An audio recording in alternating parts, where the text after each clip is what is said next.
esse programa ele é baseado no princípio da descrença ou da incredulidade. Ou seja, não acredite em nada, nem mesmo no que lhe disserem aqui. Não que nós vamos estar colocando alguma coisa que não seja verdade, nós vamos estar nos esforçando para trazer a melhor informação. Mas é apenas isso, nós somos apenas informadores das realidades ou das pesquisas de ponta nas diversas áreas onde a gente estiver abordando a pesquisa da consciência. Okay? Então, inicialmente, vamos cumprimentar a professora Mabel, muito obrigado pela presença. E professora Mabel, dentro desse tema, há algum tempo vem pesquisando a questão da manipulação, né? Então, primeiro, gostaria que dissesse aos nossos telespectadores, professora, o que te levou a desenvolver esse tema, pesquisar esse tema, né? E por que o seu interesse? Tá bem. Olá, Mauri. Eu queria agradecer a oportunidade de poder estar nesse programa, que é um programa raro nesse sentido, porque vocês iniciaram o programa com um princípio, que é o princípio da descrença, o princípio do não acredite em nada. Realmente isso é uma coisa rara dentro da mídia, tanto no Brasil quanto no mundo. Então eu agradeço a oportunidade de poder falar sobre o tema de pesquisa que eu tenho, que é a manipulação consciencial, que justamente bate aí, que é o processo da não dogmatização, da não catequização, da não influência negativa, patológica sobre as demais pessoas. Eu sou comunicóloga, eu sou formada em comunicação, e eu comecei então a verificar no dia a dia, nos meus trabalhos, o processo da manipulação através da informação, porque é muito fácil você manipular o outro ou influenciar negativamente as outras pessoas através de técnicas comunicativas ou comunicacionais que existem e que, na verdade, a gente aprende em faculdade. Então, existem técnicas muito bem elaboradas que são capazes de influenciar o indivíduo de maneira a fazer com que ele tome outro rumo, uma outra intenção, um outro propósito que não era o propósito dele inicial. E aquilo me chamou muito a atenção e a gente vê que isso é negativo, que isso não é ético, que é o tema do programa. E foi assim, então, que eu comecei a estudar esse assunto propriamente dito. É a persuasão quando ela não é ética. Pois é. E não é só a persuasão como aquele interesse de convencer, de fazer com que o outro acredite ou haja da maneira que para mim é o ideal, porque no fundo eu tenho interesse naquilo.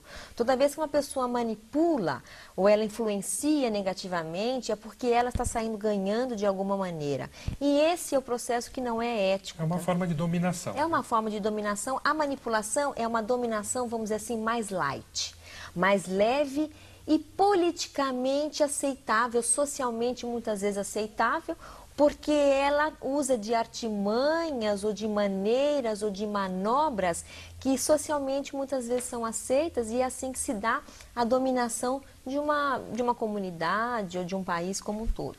Mas eu verifiquei, Mauri, que eu comecei a partir da área da comunicação, que é a minha área.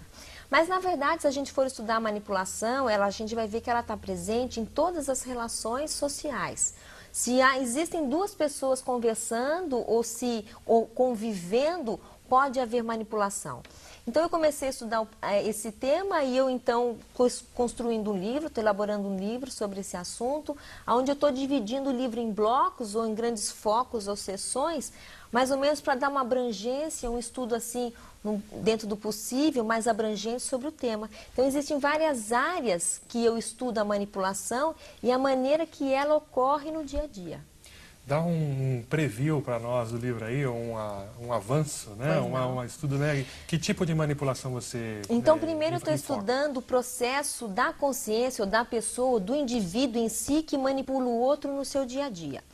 E eu estava tentando, então, depois de algum tempo, entender qual é a etiologia, o que faz, por exemplo, a pessoa manipular. Então, é dominação, mas qual é o processo consciencial, ou vamos dizer, intraconsciencial, qual é a necessidade que aquela pessoa tem de estar dominando os demais?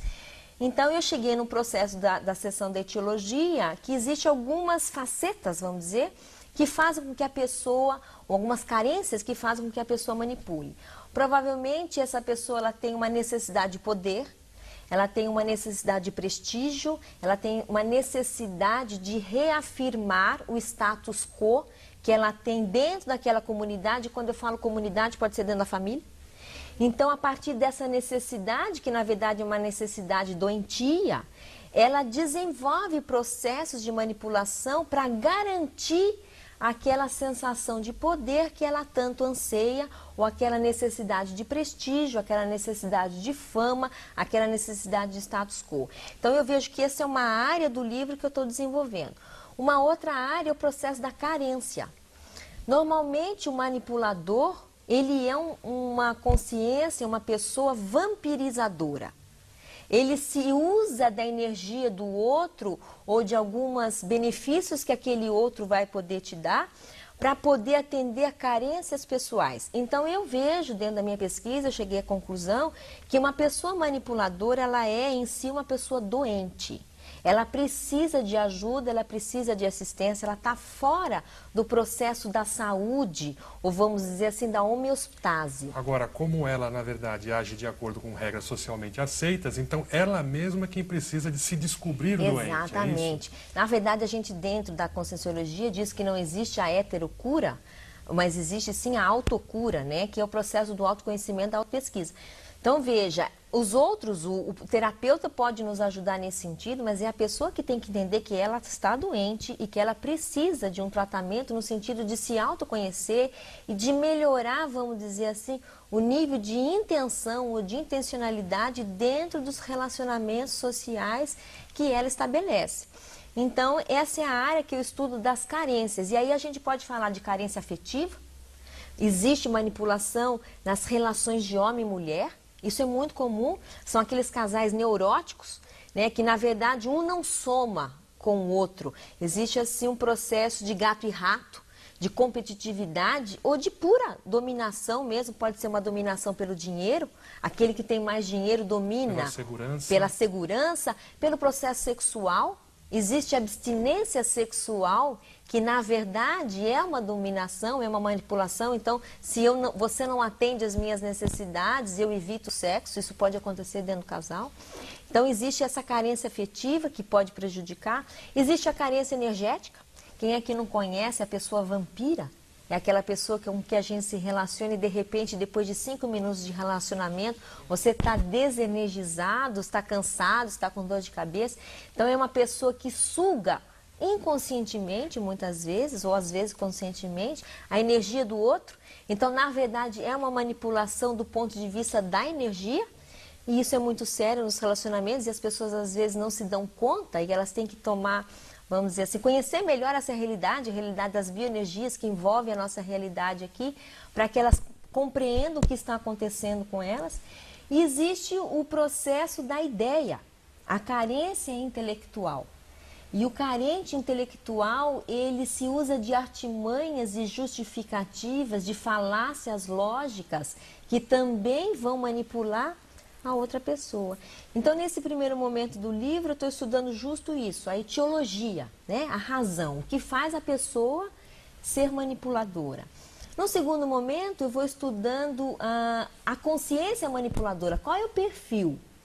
Quais são os traços? O que ela apresenta como realidade no seu dia a dia que mostram que ela é uma consciência manipuladora, tá?